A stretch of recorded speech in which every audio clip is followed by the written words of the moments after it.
আসসালামু আলাইকুম রহমতুল্লাহি বারাকাতুহু। সম্মানিত দিনী বৈনকলরে আজকে কয়েকটা আয়াতর অনুবাদ তোরা ব্যাখ্যা করবো ইনশাআল্লাহ। আলহামদুলিল্লাহিল্লাযী হামদান কাসীরান তাইয়িবান মুবারাকান ফিহি আল্লাহুম্মা সাল্লি সাল্লিম আলা নাবিয়্যিনা মুহাম্মদ। রাব্বি ইশরাহ লি সাদরি ওয়া ইয়াসসির লি আমরি ওয়াহলুল উকদাতাম মিন লিসানি ইয়াফকাহু কওলি। সূরা আন-নাহলর 125 নং আয়াত আল্লাহ সুবহানাহু ওয়া তাআলা কইরা, মানুষকে তোমার প্রতিপালকের দিকে আহ্বান করো হিকমত ও সৎ উপদেশ দ্বারা আর তাদের সাথে তর্ক করো এবং তাদেরকে যুক্তি দেখা উত্তম ও গ্রহণযোগ্য পন্থায়। আল্লাহ সুবহানাহু ওয়া তাআলা কোরআনের মধ্যে হিকাইয়া দিরা সুন্দর করে হিকাইয়া দিরা নবী সাল্লাল্লাহু আলাইহি সাল্লাম রে। আর এটাই লোকে উম্মত হল্লার লাগে একটা শিক্ষণীয় বিষয়।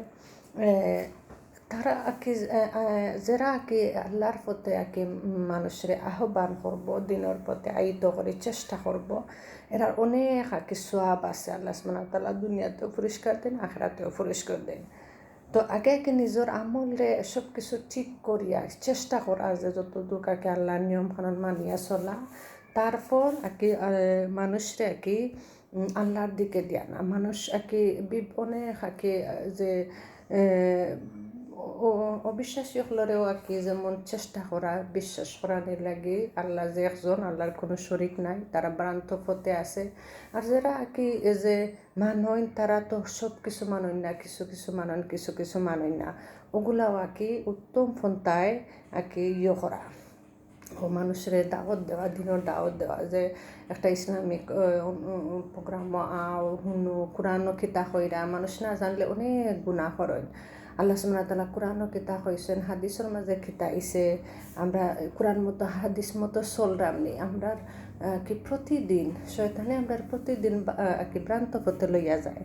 আর আমরা যুদ্ধ করিয়া শয়তানের লগে সঠিক পথে আওয়ার চেষ্টা করতাম। আর তার সাথে সাথে আমরা দোয়া করতাম যে আল্লাহ সুবহানাহু ওয়া তাআলা আমরারে শয়তানের ওসওয়াসা থাকি, শয়তানের অনিষ্ট থাকি হেফাজত করতা।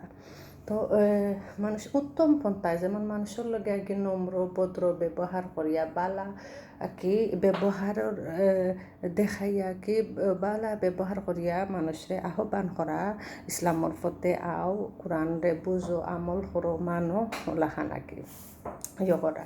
আল্লাহ সুবহানাহু ওয়া তাআলা সুন্দর করে জিকাইয়া কইরা যে সৎ উপদেশ তো আর তর্ক করা সুন্দর করে তর্ক করো, ঝগড়া বিবাদ নাই, ফাসাদ ইলাহান নাই, সুন্দর করে তর্ক করো যে আল্লাহ এক, আল্লাহ ছাড়া কোনো মাবুদ নাই, আল্লাহর ইবাদত করা পরখালি যে কত কঠিন বিপদ আছে, বিপদটাকে উদ্ধার হইবার লাগে ব্যবস্থা করিয়া লইয়া যাও, এটার লাগে।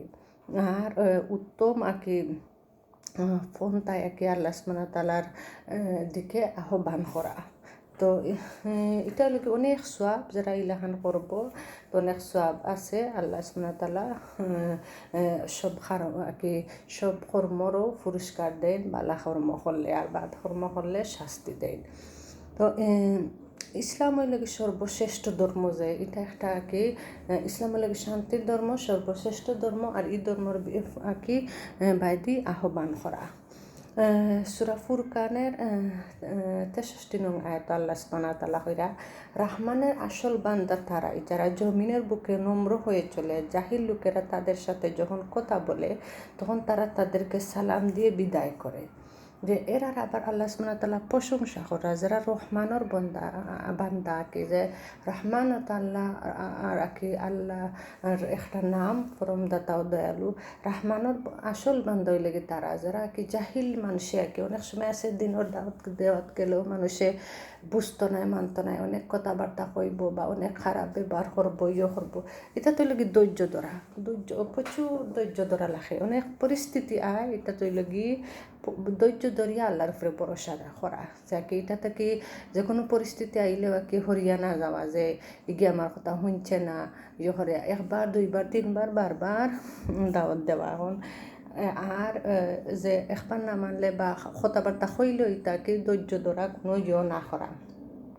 তো আল্লাহ সুবহানাহু ওয়া তাআলা কি তারার প্রশংসা হইরা যে রহমানের বান্দা তারাই যারা জমিনের বুকে কি নম্র হয়ে চলে আর জাহিল মানুষের লগে কি যারা জাহিলি করে এরারে হইব তোমরা সালাম সালাম দিয়ে বিদায় হবে তোমরা তোমরার আমল লইয়া থাকো আর আমরা আমার আমল লইয়া থাকি যারা কি মানেন না ইয়ে করে না যারা মানবো তো এরা লাভবান হইব সূরা কাসাসের ৫৫ নং আয়াতে আল্লাহ সুবহানাহু ওয়া তাআলা কইরা যখন তারা মুসলিম কোনো বাজে কথা বলে বাজে কথা শুনে তখন একথা বলে তা থেকে সরে যায় আমাদের আমল আমাদের জন্য তোমাদের আমল তোমাদের জন্য তোমাদের প্রতি সালাম আমরা জাহিলদের মধ্যে শামিল হতে চাই না তো আবার এই আয়াত কইরা যে যারা কি আসল মানুষ যারা কি সত্যিকারের মানুষ তারা কি ফাসাদ এটা ঝগড়া বিবাদ অশ্লীল কথাবার্তা এটা বাজে এটা বালা ফাইতো নাই তারা কি সৎভাবে তা হব আর এজনে যদি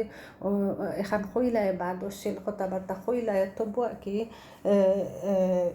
এটারে আকি পরিহার করিয়া কি হইব তোমরার আমল তো লইয়া তোমরা থাকো আমরার আমল লইয়া আমরা থাকি ইলাখানা কি ইয়ে করতো নাই ও কিতা করতো নাই ঝগড়া বিবাদ ফাসাদ এটা করতো নাই সবর করবো ধৈর্য ধরবো আল্লাহর কাছে কি সাহায্য চাইব তো জাযাকুমুল্লাহু খাইরান আল্লাহ সুবহানাহু ওয়া তাআলা বুঝার আমল করার তৌফিক দান করতা